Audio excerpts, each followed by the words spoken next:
doing great, Jermaine. Welcome to the Real Estate Corner. I'm your host, Shad Bogany. We're here every Tuesday from 6:15 to 7:15 talking real estate. You know, guys, I've been doing a series over the last 2 or 3 weeks talking about the Color of Law, which I consider them one of the most profound books about real estate and why our neighborhoods, why things are set up the way they are, why African Americans are so far behind on housing. Well, this is probably one of the last shows that I will, it will be the last show that I do in regards to the Color of Law book. I wanted a passage to be read from the book, and I'm going to spend this hour because, you know, we've talked about snippets about this particular book, and I've given you my end. You've heard Richard Rothstein, the author, last week talk about snippets in the book.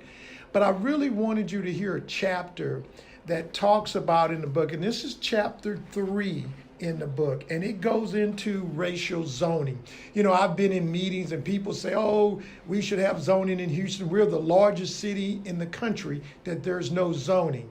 And I think which not having zoning has allowed us to grow the way we've grown. And I think zoning would have segregated the city even more if zoning had been in place.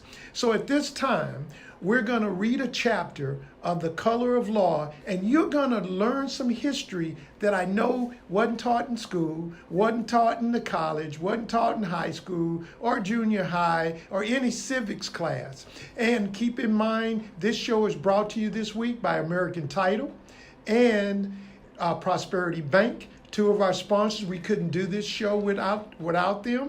And so we're going to get right on in to the Color of Law, chapter 3, which talks about racial zoning, and it's going to take you back starting in the mid 1800s, kind of bringing you up forward, and you're going to see how blatant this was and why it's taken us hundreds of years to try to overcome it, and we're still not there after 50 years of fair housing being passed. So we're going to start with chapter 3, Color of Law. We like to think of American history as a continuous march of progress toward greater freedom, greater equality, and greater justice. But sometimes we move backward, dramatically so. Residential integration declined steadily from 1880 to the mid-20th century, and it has mostly stalled since then. 1. After the Civil War, liberated slaves dispersed throughout the United States, seeking work and to escape the violence of the post-war South. For several decades, many lived relatively peacefully in the East, the Midwest, and the West. But in 1877, the disputed presidential election of the previous autumn was resolved in a compromise that gave the Republican candidate, Rutherford B. Hayes, the White House. In return for Southern Democratic support of their presidential candidate, Republicans agreed to withdraw federal troops who had been protecting African Americans in the defeated Confederacy. The period of black liberation, known as Reconstruction, then came to an end. In the South, the former slaveholding aristocracy renewed African American subjugation. Supported by a campaign of violence against the newly emancipated slaves, Southern states adopted segregation statutes, Jim Crow laws, denied the right to vote, segregated in public transportation, schools, and private accommodations, and victimized by lynching and other forms of brutality. African Americans in the South were reduced again to a lower caste status. Plantation owners redefined their former slaves as sharecroppers to maintain harsh and exploitative conditions. Events in the African American town of Hamburg in the Edgefield district of South Carolina were typical of many others across the former Confederacy, where white paramilitary groups mobilized to regain control of state governments. Their aim was simple: prevent African Americans from voting. In July 1876, a few months before the election that gave the presidency to Hayes, A violent rampage in Hamburg abolished the civil rights of freed slaves. Calling itself the Red Shirts, a collection of white supremacists killed 6 African-American men and then murdered 4 others whom the gang had captured. Benjamin Tillman led the Red Shirts. The massacre propelled him to a 24-year career as the most vitriolic racist in the U.S. Senate. Following the massacre, the terror did not abate. In September, a rifle club of more than 500 whites crossed the Savannah River from Georgia and camped outside Hamburg. A local judge begged the governor to protect the African-American population, but to no avail. The rifle club then moved on to the nearby hamlet of Ellington, killing as many as 50 African-Americans. President Ulysses S. Grant then sent in federal troops who temporarily calmed things down, but did not eliminate the ongoing threats. Employers in the Edgefield district told African Americans they would be fired, and landowners threatened black sharecroppers with eviction if they voted to maintain a biracial state government. When the 1876 election took place, fraudulent white ballots were cast. The total vote in Edgefield substantially exceeded the entire voting age population. Results like these across the state gave segregationist Democrats the margin of victory they needed to seize control of South Carolina's government from the black-white coalition that had held office during Reconstruction. Senator Tillman later bragged that the leading white men of Edgefield had decided to seize the first opportunities that the Negroes might offer them to provoke a riot and teach the Negroes a lesson. Although a coroner's jury indicated Tillman and 93 other red shirts for the murders, they were never prosecuted and continued to menace African Americans. Federal troops never again came to offer protection. The campaign in Edgefield was of a pattern followed not only in South Carolina, but throughout the South. With African Americans disenfranchised and white supremacists in control, South Carolina instituted a system of segregation and exploitation that persisted for the next century.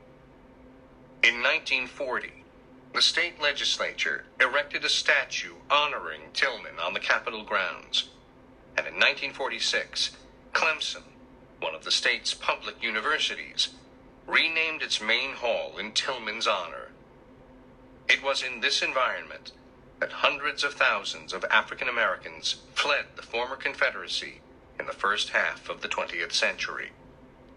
Only in 2015, after the murder of 9 black church members by a white supremacist youth in Charleston, did the trustees of Clemson adopt a resolution dissociating themselves from Tillman's campaign of terror against African Americans in South Carolina that included intimidation and violence. But the trustees can't take his name off the hall unless the state legislature authorizes it, and the legislature has not done so. 2. As the Jim Crow atmosphere intensified in the South, fear, turning to hatred of African Americans, began to spread beyond that region. Throughout the country, whites came to assume black perversity and inferiority. Consider a state as seemingly improbable as Montana, where African Americans thrived in the post-Civil War years. In the early 1900s, they were systematically expelled from predominantly white communities in the state. Public officials supported and promoted this new racial order. The removal of African Americans was gradual. By 1890, black settlers were living in every Montana county. By 1930, though, 11 of the state's 56 counties had been entirely cleared of African Americans, and in the other counties, few remained. The African American population of Helena, the state capital, peaked at 420, 3.4%, in 1910. It was down to 131 by 1930, and only 45 remained by 1970. By 2010, the 113 African Americans in Helena comprised less than half of 1% of the city's population. At the turn of the 20th century, African Americans in Helena had included an established middle-class community, alongside those who came as laborers or to work on the railroads and in Montana's mines. The police officer assigned to patrol one of Helena's wealthiest white neighborhoods was an African American. Helena's African Methodist Episcopal Church was important enough in 1894 to host its denomination's Western Regional Conference. The city had black newspapers, black-owned businesses, and a black literary society that sometimes drew 100 attendees to hear presentations by poets, playwrights, and essayists. But in 1906, Helena's prosecuting attorney expressed the new attitude of public authorities when he announced, "It is time that the respectable white people of this community rise in their might and assert their rights." Helena's newspaper called the prosecutor's statement masterful and eloquent. 3 years later, Montana banned marriages between blacks and whites. During this era, many towns across the country adopted policies forbidding African Americans from residing or even from being within town borders after dark. Although the policies were rarely formalized in ordinances, police and organized mobs enforced them. Some towns rang bells at sundown to warn African Americans to leave. Others posted signs at the town boundaries, warning them not to remain after sundown. A 1915 newspaper article in Glendive, Montana, was headlined, "Color Line is Drawn in Glendive." It noted that the town's policy was that the sun is never allowed to set on any niggers in Glendive, and boasted that the town's black population was now a minus quantity. The town of Roundup posted a sign banning African Americans from remaining overnight. In Miles City, a once substantial African American community was forced to flee by white mob violence. In 1910, 81 African Americans comprised 2% of the Miles City population. Today, it has only 25, or 0.3%. 3. The imposition of a new African American subordination eventually spread to the federal government as well. In Washington, D.C., in the late 19th and early 20th centuries, African Americans in the federal civil service had been making great progress. Some rose to positions whose responsibilities included supervising white office workers and manual laborers. This came to an end when Woodrow Wilson was elected president in 1912. Although he had served as president of Princeton University in New Jersey, and then as governor of that state, his origins were in the South, and he was an uncompromising believer in segregation and in black inferiority. At Princeton, for example, he refused to consider African Americans for admission. In 1913, Wilson and his cabinet approved the implementation of segregation in government offices. Curtains were installed to separate black and white clerical workers. Separate cafeterias were created. Separate basement toilets were constructed for African Americans. Black supervisors were demoted to ensure that no African American oversaw a white employee. One official responsible for implementing segregation was the Assistant Secretary of the Navy, Franklin Delano Roosevelt.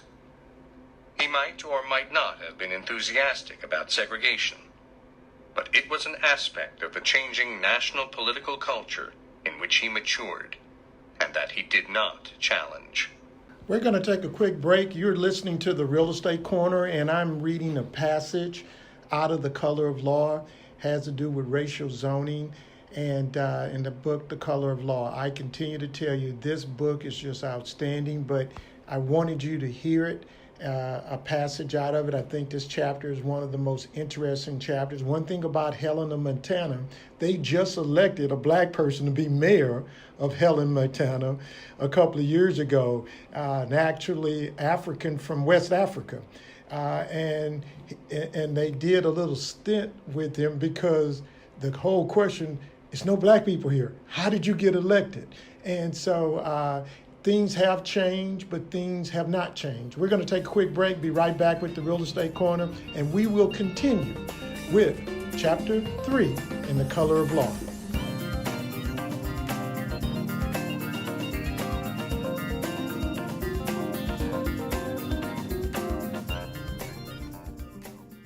Thinking about buying or selling, real estate can be a very complicated process. Finding one, how much can you afford? Get survey, put a home on the market, review the net sheets, taxes, advice on financing, homestead exemptions, advice on insurance, what kind of mortgage, inspections, considering offers, negotiations, submitting an offer, how good are the schools, down payment assistance, title insurance, home warranties, closing costs, final walkthrough.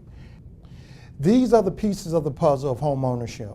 I'm the person who helps put it together and the glue that keeps it together. Give me a call, Shad Bogany.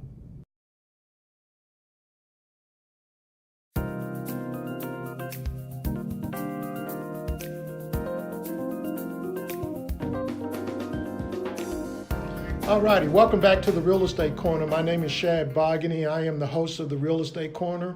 We're going through a passage in the Color of Law. If you're looking to buy or sell a home, you should not hesitate without giving us a call here at Better Homes and Gardens, Gary Green, the Bel Air office. I have an agent in the office now. There's a realtor now in the office taking phone calls. The number here is 713-667-1000. That's 713-667-1000. And you can catch us at 96.9 FM. You can catch us here on KWWJ 1360. And of course, you can catch us every Saturday morning at 9 o'clock at Iconic TV and Sunday nights at 8 p.m. The numbers again, 281-837-2222. And we're going to continue on with racial zoning. And it's really important you to understand the history, because if you don't understand the history, you're not going to believe it until you start reading it. So we'll continue on with the Color of Law. In this early 20th century era, when African Americans in the South faced terror that maintained them in subjugation, when African Americans throughout the nation were being driven from small towns where they had previously enjoyed a measure of integration and safety, and when the federal government had abandoned its African American civil servants, we should not be surprised to learn that there was a new dedication on the part of public officials to ensure that white families' homes would be removed from proximity to African Americans in large urban areas. Unlike public housing, which was primarily a federal program with some local participation, government policies to isolate white families in all-white urban neighborhoods began at the local level. As African Americans were being driven out of smaller Midwestern and Western communities, like those in Montana, many other cities, particularly in southern and border states, already had large black populations that couldn't be expelled. Instead, many of these cities adopted zoning rules, decreeing separate living areas for black and white families. The first to do so was Baltimore, which in 1910 adopted an ordinance prohibiting African Americans from buying homes on blocks where whites were a majority, and vice versa. Milton DeShiel, the lawyer who drafted Baltimore's ordinance, explained, "Ordinarily, the Negro loves to gather to himself, for he is very gregarious and sociable in his nature. But those who have risen somewhat above their fellows appear to have an intense desire to leave them behind, to disown them, as it were, and get as close to the company of white people as circumstances will permit them." The segregation ordinance, he said, was needed to prevent this. The troubles Baltimore encountered in applying the ordinance reflected just how integrated some areas of the city were. Soon after it adopted the ordinance, the city pursued 20 prosecutions to evict wrong-race residents.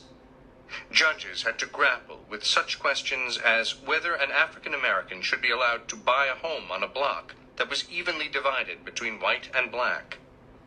A white homeowner moved out while his house was being repaired, but then couldn't move back because the block was 51% black. An African American pastor of a church with an African American congregation complained to the mayor that because his church was on a mostly white block, the pastor who succeeded him would be forbidden to move into the parsonage. Eventually, the ordinance was revised so that it applied only to blocks that were entirely white or black, leaving Baltimore's integrated blocks unaffected. Many southern and border cities followed Baltimore and adopted similar zoning rules. Atlanta, Birmingham, Dade County, Miami, Charleston, Dallas, Louisville, New Orleans, Oklahoma City, Richmond, Virginia, St. Louis, and others. Few northern cities did so. Before the Great Migration stimulated by the First World War, most northern urban black populations were still small. Nonetheless, support for these segregation ordinances was widespread among white political and opinion leaders. In 1915, the New Republic, still in its infancy, but already an influential magazine of the progressive movement, argued for residential racial segregation until Negroes ceased wanting to amalgamate with whites, which is to say, ceased wanting to engage in relationships that produced mixed-race children. The article's author apparently did not realize that race amalgamation in the United States was already considerably advanced, resulting from the frequent rapes of slaves by white masters. In 1917, the Supreme Court overturned the racial zoning ordinance of Louisville, Kentucky, where many neighborhoods included both races before 20th century segregation. The case, Buchanan v. Worley, involved an African American's attempt to purchase property on an integrated block where there were already 2 black and 8 white households. The court majority was enamored of the idea that the central purpose of the 14th Amendment was not to protect the rights of freed slaves, but a business rule, freedom of contract.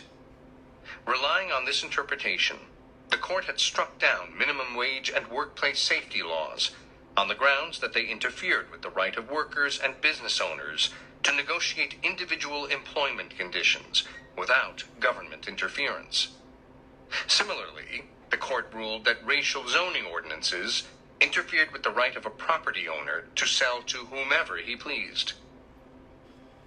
Many border and southern cities ignored the Buchanan decision. One of the nation's most prominent city planners, Robert Whitten, wrote in a 1922 professional journal that, notwithstanding the Buchanan decision, establishing colored residence districts has removed one of the most potent causes of race conflict. This, he added, was a sufficient justification for race zoning. A reasonable segregation is normal, inevitable, and desirable. Whitten then went ahead and designed a zoning ordinance for Atlanta, advising city officials that home neighborhoods had to be protected from any further damage to values resulting from inappropriate uses, including the encroachment of the colored race. The zone plan drafted by Whitten and published by the Atlanta City Planning Commission in 1922 explained that race zoning is essential in the interest of the public peace, order, and security, and will promote the welfare and prosperity of both the white and colored race. The zoning law divided the city into an R1 white district and an R2 colored district, with additional neighborhoods undetermined. Challenged in court, Atlanta defended its law, by arguing that the Buchanan ruling applied only to ordinances identical to Louisville's. Atlanta's was different, its lawyers contended, because it designated whole neighborhoods exclusively for black or white residents, without regard to the previous majority race characteristics of any particular block. The lawyers also claimed that the Louisville decision didn't apply because Atlanta's rules addressed only where African Americans and whites could live, not who could purchase the property. The Georgia Supreme Court rejected this argument in 1924, finding Whitten's plan unconstitutional. But Atlanta officials continued to use the racial zoning map to guide its planning for decades to come. Other cities continued to adopt racial zoning ordinances after Buchanan, insisting that because their rules differed slightly from Louisville's, the court's prohibition didn't apply. In 1926, Indianapolis adopted a regulation permitting African Americans to move to a white area only if a majority of its white residents gave their written consent, although the city's legal staff had advised that the ordinance was unconstitutional. In 1927, the Supreme Court overturned a similar New Orleans law that required a majority vote of opposite race neighbors. Richmond, Virginia, attempted a sly evasion of Buchanan. In 1924, the state adopted a law banning interracial marriage. So the city then prohibited anyone from residing on a street where they were ineligible to marry a majority of those already living there. Municipal lawyers told federal courts that Buchanan did not apply because their city's racial zoning law was solely intended to prevent intermarriage, and its interference with residential property rights was incidental. In 1930, the Supreme Court rejected this reasoning. Birmingham, like Atlanta, defended a racial zoning law with claims that Buchanan banned only sales of property to persons of the other race, not residents in an other race district. The city also argued that threats to peace were so imminent and severe if African Americans and whites lived in the same neighborhoods, that the need to maintain order should trump the constitutional rights involved. After a lower court banned Birmingham's ordinance in 1947, the city claimed that the ban applied only to the single piece of property involved in the court case, then increased criminal penalties for future violations. The city commission, council, president, stated that this matter goes beyond the written law in the interest of racial happiness. Birmingham continued to administer its racial zoning ordinance until 1950, when a federal appeals court finally struck it down. In Florida, a West Palm Beach racial zoning ordinance was adopted in 1929, a dozen years after Buchanan, and was maintained until 1960. The Orlando suburb of Apopka adopted an ordinance banning blacks from living on the north side of the railroad tracks and whites from living on the south side. It remained in effect until 1968.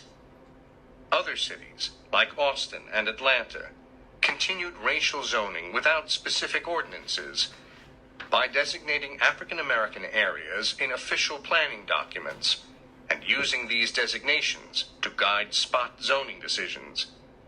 Kansas City and Norfolk continued this practice until at least 1987.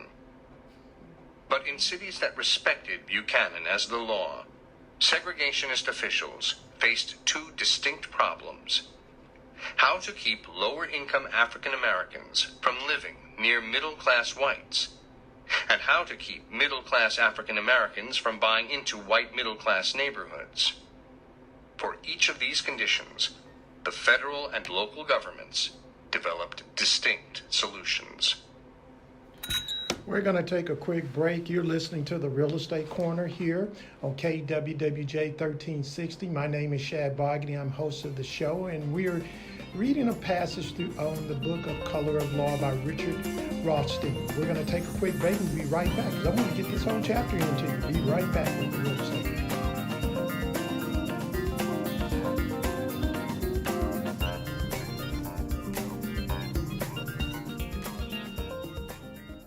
Thinking about buying or selling, real estate can be a very complicated process.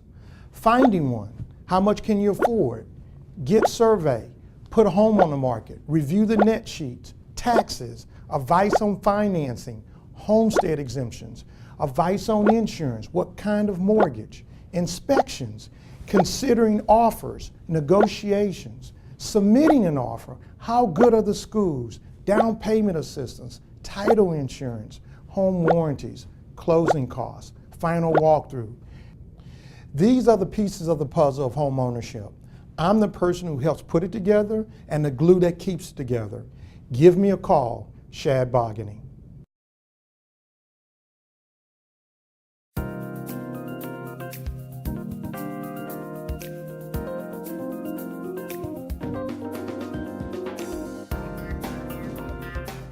If you're looking for a title company, you need to call Charlene Clancy. Her number is 713-784-0006. She's with American Title at 5802 Val Verde.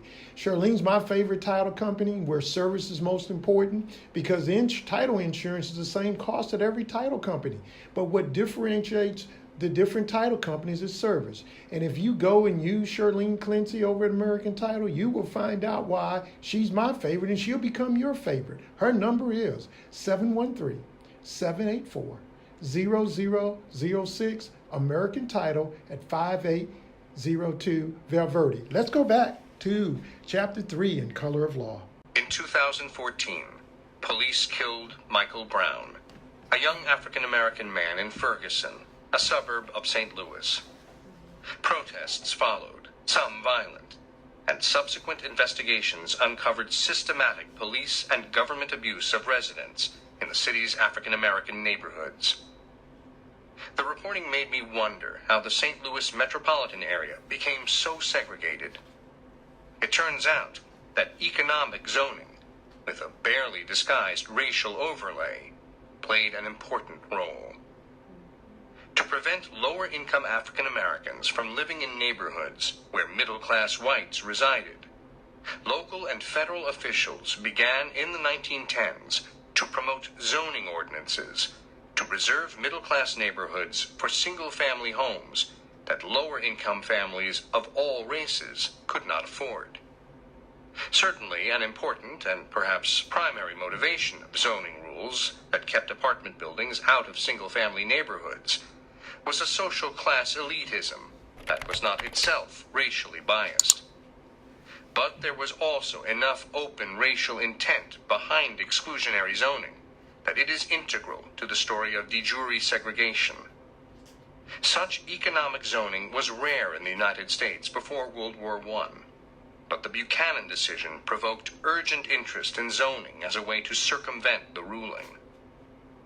St. Louis appointed its first plan commissioner in 1911, and 5 years later hired Harland Bartholomew as its full-time planning engineer.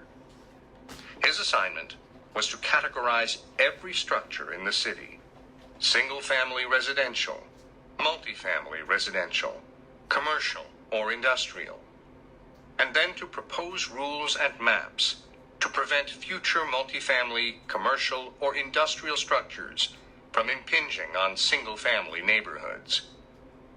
If a neighborhood was covered with single-family houses with deeds that prohibited African-American occupancy, this was taken into consideration at Plan Commission meetings and made it almost certain that the neighborhood would be zoned first residential, prohibiting future construction of anything but single-family units and helping to preserve its all-white character.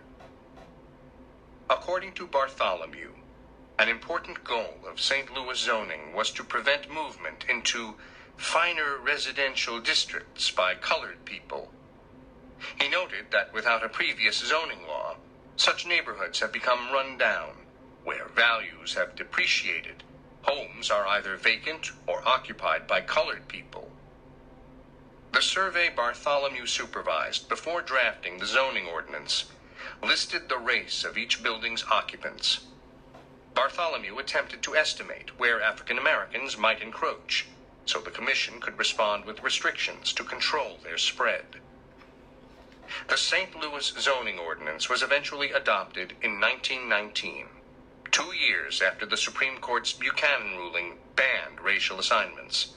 With no reference to race, the ordinance pretended to be in compliance. Guided by Bartholomew's survey, it designated land for future industrial development if it was in or adjacent to neighborhoods with substantial African American populations. Once such rules were in force, Plan Commission meetings were consumed with requests for variances. Race was frequently a factor. For example, one meeting in 1919 debated a proposal to reclassify a single-family property from first residential to commercial because the area to the south had been invaded by Negroes. Bartholomew persuaded the commission members to deny the variance because, he said, keeping the first residential designation would preserve homes in the area as unaffordable to African Americans, and thus stop the encroachment. On other occasions, the commission changed an area zoning from residential to industrial if African American families had begun to move into it. In 1927, violating its normal policy, the commission authorized a park and playground in an industrial, not residential, area in hopes that this would draw African American families to seek housing nearby. Similar decision-making continued through the middle of the 20th century. In a 1942 meeting, commissioners explained they were zoning an area in a commercial strip as multifamily because it could then develop into a favorable dwelling district for colored people. In 1948, commissioners explained they were designating a U-shaped industrial zone to create a buffer between African Americans inside the U and whites outside. In addition to promoting segregation, zoning decisions contributed to degrading St. Louis's African American neighborhoods into slums. Not only were these neighborhoods zoned to permit industry, even polluting industry, but the Plan Commission permitted taverns, liquor stores, nightclubs, and houses of prostitution to open in African American neighborhoods, but prohibited these as zoning violations in neighborhoods where whites lived. Residences in single-family districts could not legally be subdivided, but those in industrial districts could be. And with African Americans restricted from all but a few neighborhoods, rooming houses sprang up to accommodate the overcrowded population. Later in the 20th century, when the Federal Housing Administration, FHA, developed the insured amortized mortgage as a way to promote homeownership nationwide, these zoning practices rendered African Americans ineligible for such mortgages because banks and the FHA considered the existence of nearby rooming houses, commercial development, or industry to create risk to the property value of single-family areas. Without such mortgages, the effective cost of African American housing was greater than that of similar housing in white neighborhoods, leaving owners with fewer resources for upkeep. African American homes were then more likely to deteriorate, reinforcing their neighborhood's slum conditions. 6. Local officials elsewhere, like those in St. Louis, did not experiment with zoning in isolation. In the wake of the 1917 Buchanan decision, the enthusiasm of federal officials for economic zoning that could also accomplish racial segregation grew rapidly. In 1921, President Warren G. Harding, Secretary of Commerce, Herbert Hoover, organized an advisory committee on zoning to develop a manual explaining why every municipality should develop a zoning ordinance. The advisory committee distributed thousands of copies to officials nationwide. A few months later, the committee published a model zoning law. The manual did not give the creation of racially homogeneous neighborhoods as the reason why zoning should become such an important priority for cities. But the advisory committee was composed of outspoken segregationists whose speeches and writings demonstrated that race was one basis of their zoning advocacy. One influential member was Frederick Law Olmsted, Jr., a former president of the American City Planning Institute and of the American Society of Landscape Architects. During World War I, Olmsted Jr. directed the Town Planning Division of the federal government's housing agency that managed or built more than 100,000 units of segregated housing for workers in defense plants. In 1918, he told the National Conference on City Planning that good zoning policy had to be distinguished from the legal and constitutional question, meaning the Buchanan Rule, with which he wasn't concerned. So far as policy went, Olmsted stated that in any housing developments which are to succeed, racial divisions have to be taken into account. If you try to force the mingling of people who are not yet ready to mingle and don't want to mingle, a development cannot succeed economically. Guys, we're going to take a station break, ID station break. My name is Shad Bogany. We're going to take an ID station break. Be right back to Real Estate.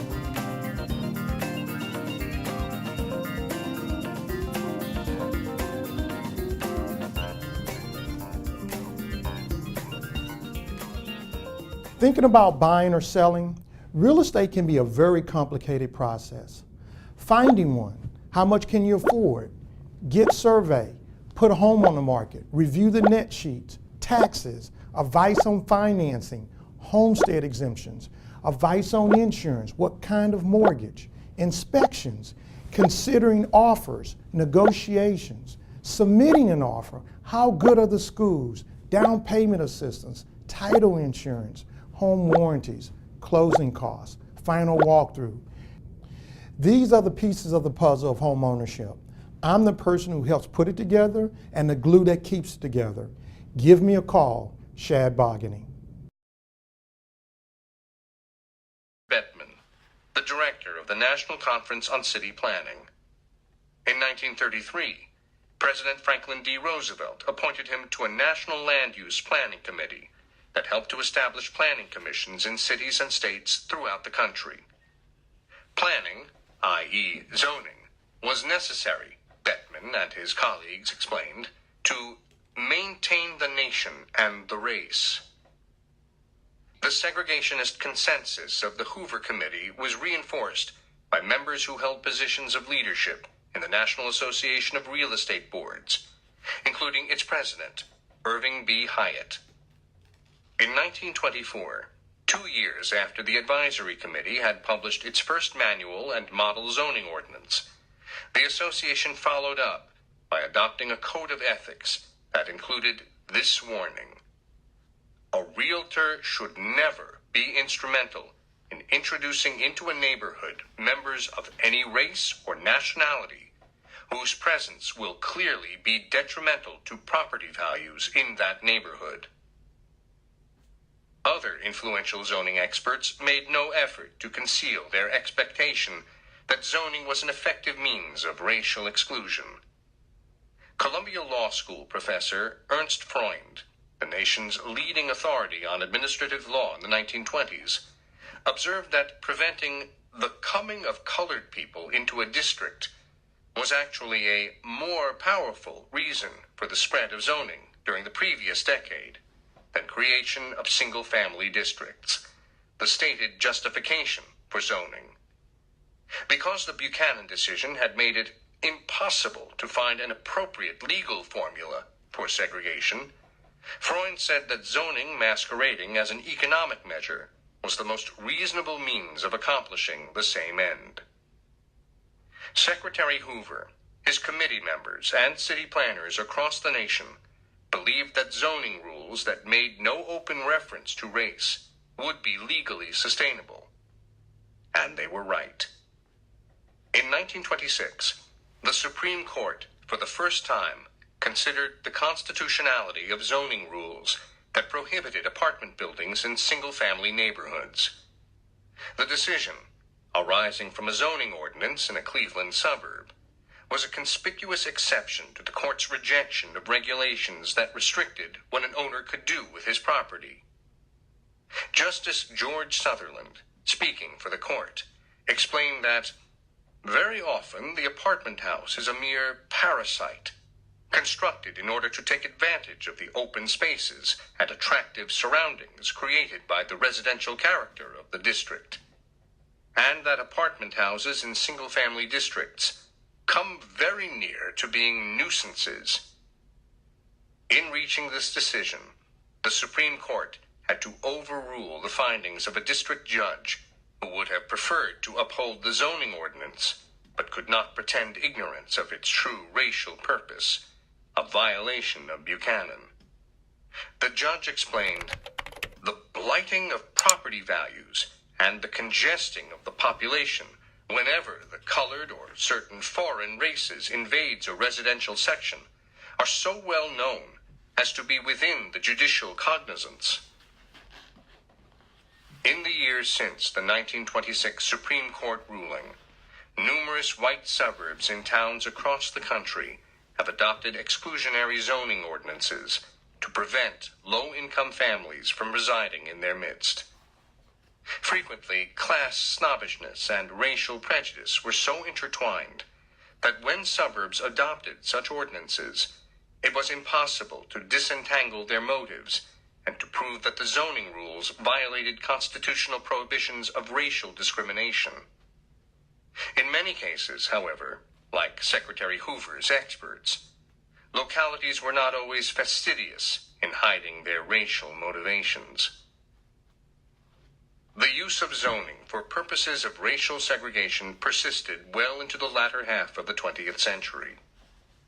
In a 1970 Oklahoma case, the segregated town of Lawton refused to permit a multi-unit development in an all-white neighborhood after residents circulated a petition in opposition. They used racial appeals to urge citizens to sign, although the language of the petition in itself did not mention race. The sponsors of the apartment complex received anonymous phone calls that expressed racial antagonism. In a subsequent lawsuit, the only member of the Planning Commission who voted to allow the project testified that bias was the basis of other commissioners' opposition. Although the commission did not use race as the reason for denying the permit, a federal appeals court found that the stated reasons were mere pretexts. If proof of a civil rights violation depends on an open statement by an official of an intent to discriminate, the 14th Amendment offers little solace to those seeking its protection, the court concluded. Yet the appeals court view did not prevail in other cases. A few years later, in 1977, the Supreme Court upheld a zoning ordinance in Arlington Heights, a suburb of Chicago, that prohibited multi-unit development anywhere but adjacent to an outlying commercial area. The ordinance ensured that few, if any, African Americans could reside in residential areas. The City Council had adopted its zoning ordinance at a meeting where members of the public urged action for racially discriminatory reasons. Letters to the local newspaper urged support for the ordinance as a way to keep African Americans out of white neighborhoods. But despite the openly racial character of community sentiment, the Supreme Court said the ordinance was constitutional because there was no proof that the council members themselves had adopted the ordinance to exclude African Americans specifically, and not exclude all lower-income families, regardless of race. My purpose, however, is not to argue courtroom standards of proof. I am interested in how we got to the systematic racial segregation we find in metropolitan areas today, and what role government played in creating these residential patterns. We can't prove what was in council members' hearts in Arlington Heights or anywhere else. But in too many zoning decisions, the circumstantial evidence of racial motivation is persuasive. I think it can fairly be said that there would be many fewer segregated suburbs than there are today, were it not for an unconstitutional desire, shared by local officials and by the national leaders who urged them on, to keep African Americans from being white families' neighbors. 7. The use of industrial, even toxic waste zoning to turn African American neighborhoods into slums was not restricted to St. Louis. It became increasingly common as the 20th century proceeded and manufacturing operations grew in urban areas. The pattern was confirmed in a 1983 analysis by the U.S. General Accounting Office, GAO, concluding that across the nation, commercial waste treatment facilities or uncontrolled waste dumps were more likely to be found near African American than white residential areas.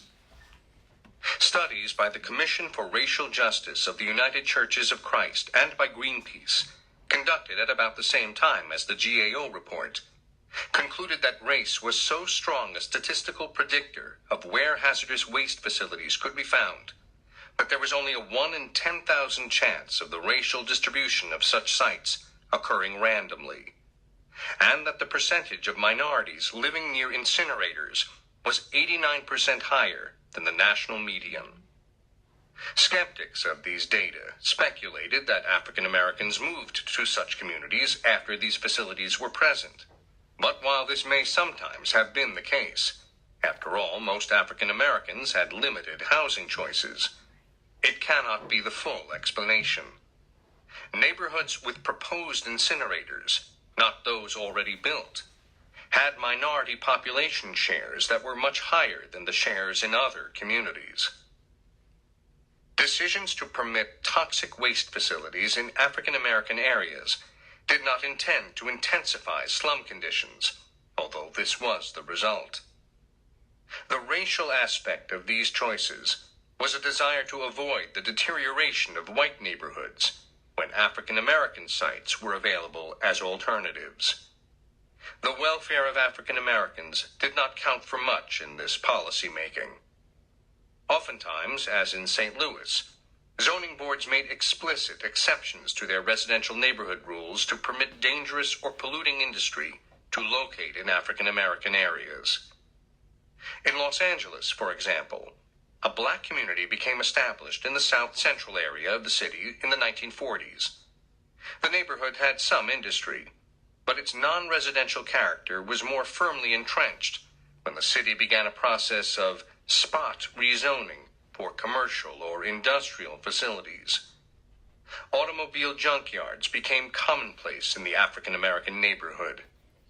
In 1947, an electroplating plant explosion in this newly developing ghetto killed 5 local residents, as well as 15 white factory workers, and destroyed more than 100 homes. When later that year the pastor of an African American church protested a rezoning of property adjacent to his church for industrial use, the chairman of the Los Angeles City Council's planning committee, responsible for the rezoning, responded that the area had now become a business community, adding, "Why don't you people buy a church somewhere else?"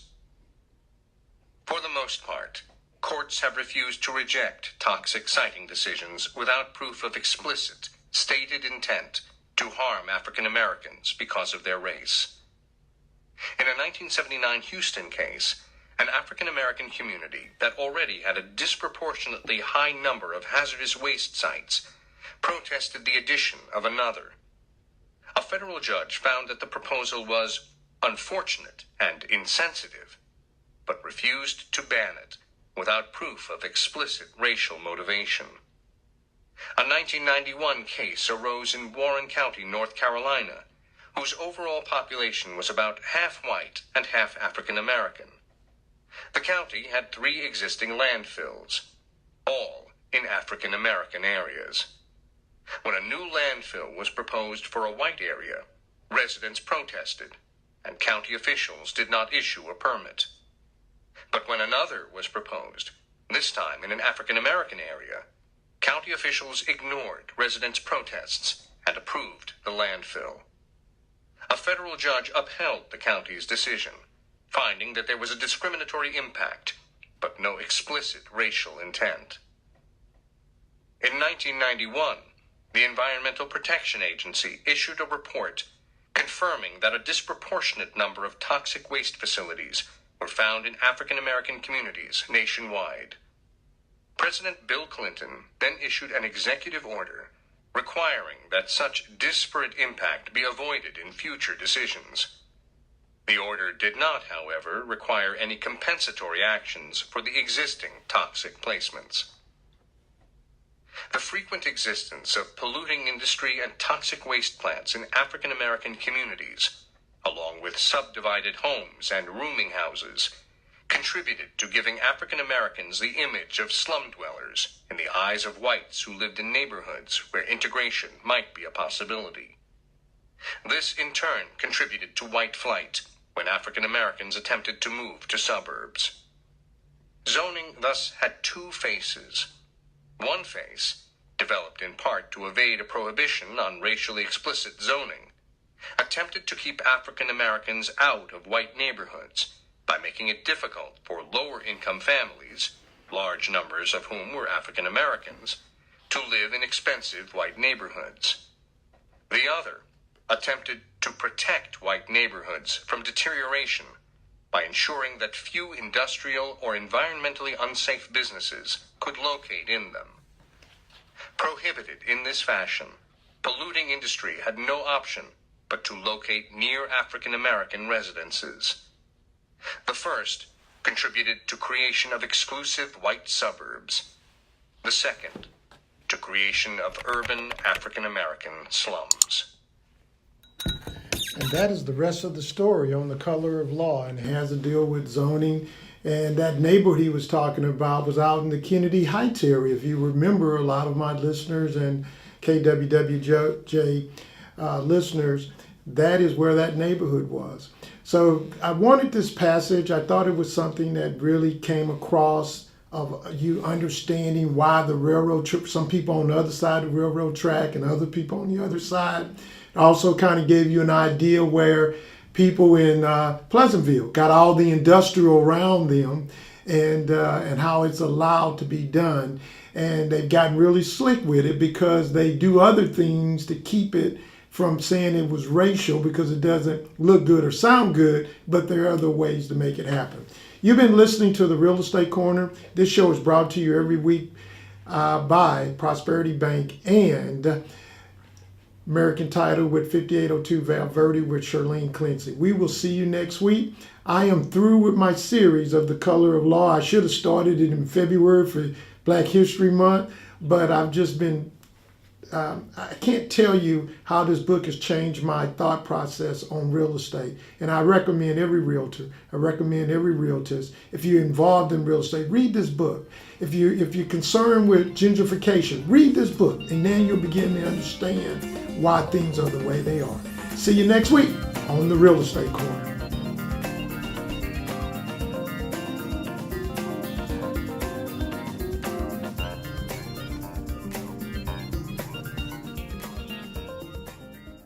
Thinking about buying or selling, real estate can be a very complicated process. Finding one, how much can you afford? Get survey, put a home on the market, review the net sheets, taxes, advice on financing, homestead exemptions, advice on insurance, what kind of mortgage, inspections, considering offers, negotiations, submitting an offer, how good are the schools, down payment assistance, title insurance, home warranties, closing costs, final walkthrough. These are the pieces of the puzzle of home ownership. I'm the person who helps put it together and the glue that keeps it together. Give me a call, Shad Bogany.